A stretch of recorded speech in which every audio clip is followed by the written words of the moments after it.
Ndudu sana hamia merendo ami mikwabaro rasanta den gamende ba no do kha maumeton lobono khodai mikuro zanzan mikuro weme mikuro badaro fidebu le mine do gome minaka ando Deutéronome 28 verset 5 et oui wonando mauma vavana khodai do midi bonundudu na hamia ati sisena go khasumitole jinu kuna go kozumitole makomando ndudu sana hamia merendo ami ele yiwero asana bia ndudu cheboduwa do mavava khode do ditwe asana do hudon de tome ha mavava khode do ditwe choba hudwa na wanu yo no nakolo finenwe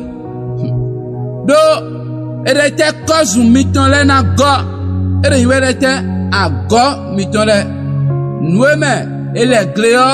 enobe o jinukundo ere na gonmi ebrete ena kponuwe akwese kwete tuyo kwena deme somo ajogban tuyo ena jaya anasanu kaka lobonala hun ajote on devo teme rete mauma vamo khoda do ditwe e khoda do ditwe hun ayin onano ayin donano ndebu sona kwedo we ha ajogban tuyo fianu sande azanu wa ayeter erero machesi wo mame ayin ajogban tuyo eyin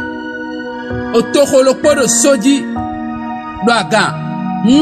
me gosi fide buo lobo was temena monsedo yena gnoto teme do mo société to sedo azotwe e anwa yena no togudo lobo na monsedo do ete ayin tokolo podo soji do aga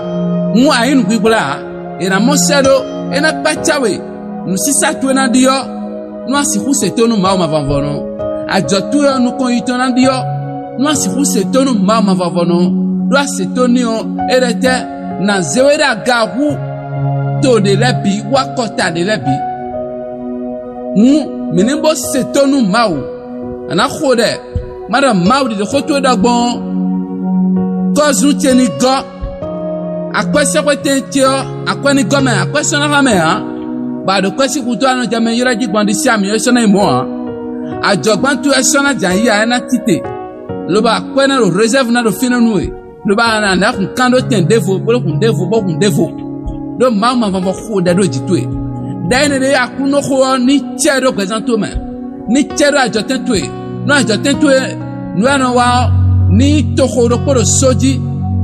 bo mero zorion enamosedo do Jesus sin comme mi khodade ami